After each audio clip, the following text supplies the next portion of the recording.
I thought it was very like, it's like he was like a maestro, dude. And yeah, I love, Corey, that the first clip that you play is an alley, because this guy throws insane alley oops. Like the Insane. precision and touch and timing of his alley oops are insane. Insane. Yeah, he just like, I don't know. There's like this ineffable, unteachable thing that certain point guard prospects have. Yeah. And he has it. Yeah. And it's a touch, it's a timing, it's a pace. It's just from a passing perspective, he kind of has it all. And I mean, his vision, it's just so like well above his years. You know what I mean? Like he's doing things as a high school kid that there are a lot of pro guards that don't see the reads that he makes. So he's one of the more interesting prospects in general, because you see, like right here, comes down the court, makes a beautiful, beautiful weak side, hit to the corner on a rope, with the little hammer action. It's a little set play to get Cameron Carr, who's another guy I really like and think is underrated. I don't know how much time he's going to get this year, just because he's going to Tennessee, and we all know Tennessee.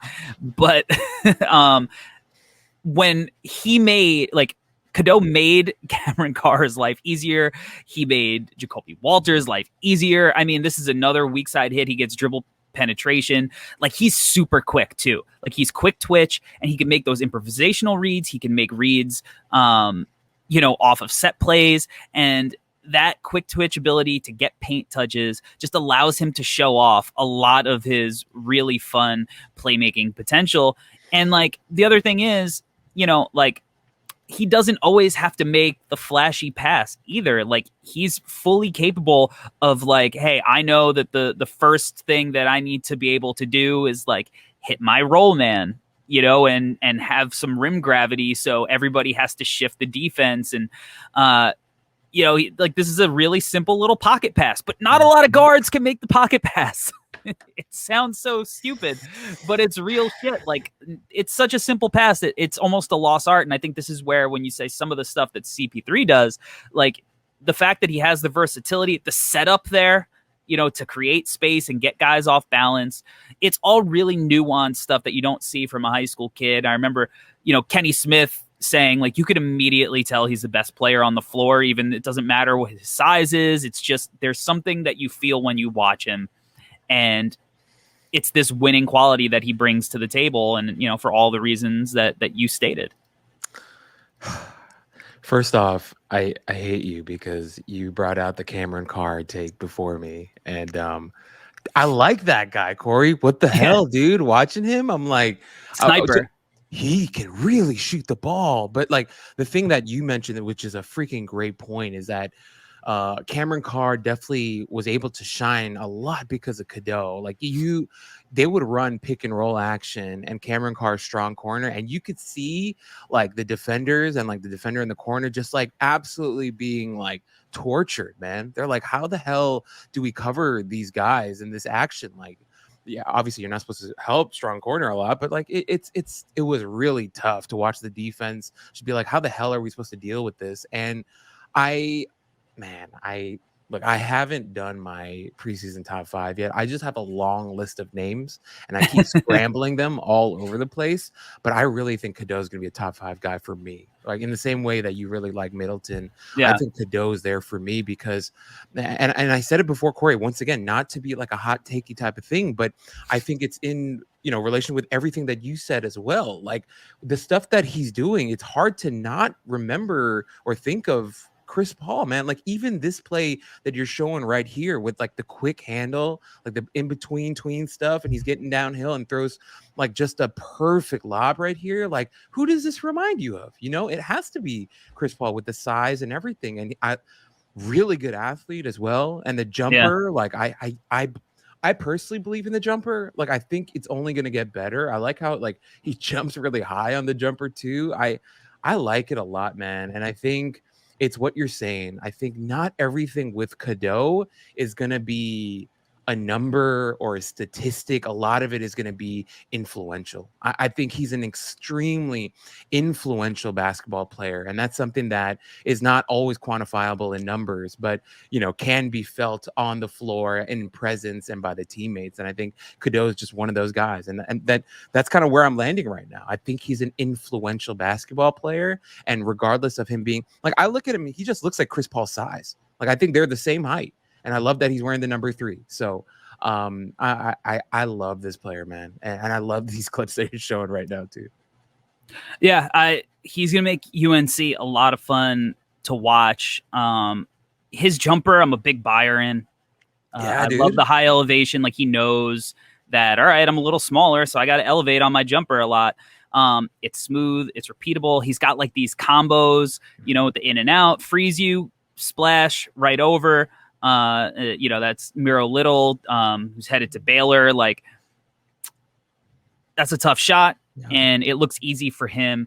I totally get the Chris Paul comps. I guess he's probably going to get comped to, a guy like Fred VanVleet a little bit. Like, and look, the size is a legitimate concern. Yeah. I think when we talk about his finishing, like, that's where you see, like, is he going to be able to finish over length? But just as far as like his ability to go and get a bucket and then mix that up with being able to leverage that to make plays for his teammates, like, this kid is just super talented. I have him in my top 10 as well. Like, offensively, a lot of times with the way he gets into his shots almost reminds me of Dame.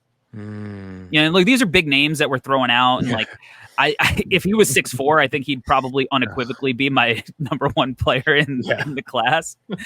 Even if he was 6'3", he's listed at 6'1". I don't think he is. He's probably like 5'10" or 5'11". I don't know, with the hair. But he is a talented shot maker. I was at this event in Jersey. Talented shot maker, talented passer, and he's got questions to definitely answer. Yeah. But I think that he's going to be fully capable of answering them. Yeah, man, I'm with you. Obviously, the size, it kind of is what it is.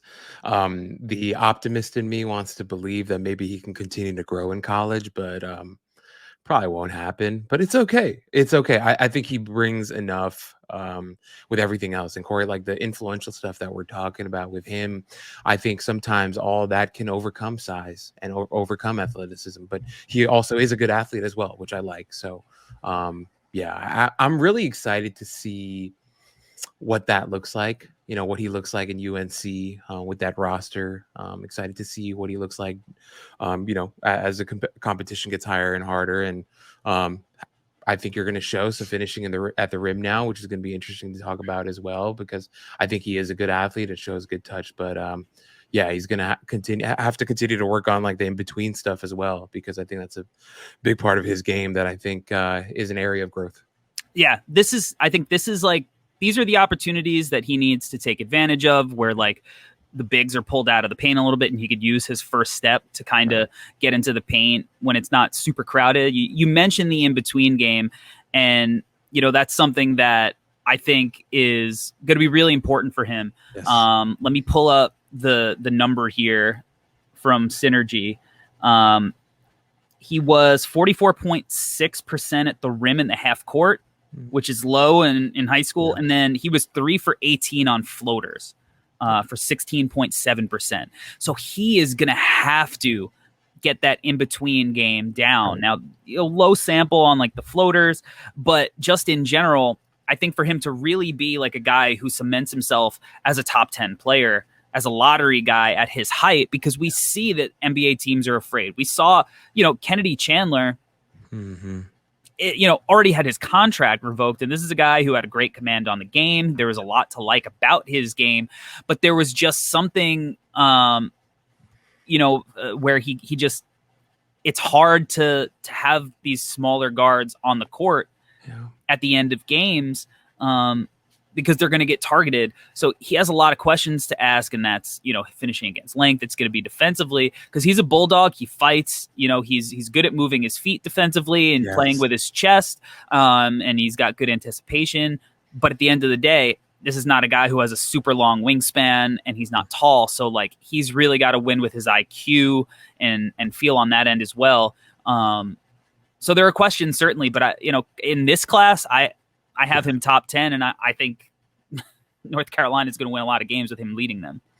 Yeah, Corey, I think, another name to bring up is a guy like Sharif Cooper.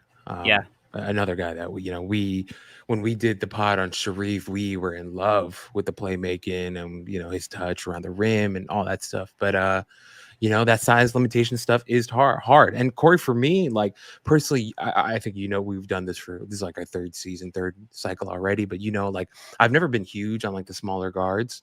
But with Cadeau, there's like an influential thing with him that I just can't deny. And even on the defensive side, I remember watching him, switch on bigger guys and just not wanting to relent, wanting to stand them up, wanting to be competitive against whoever was in front of him. And that's why I'm holding out hope.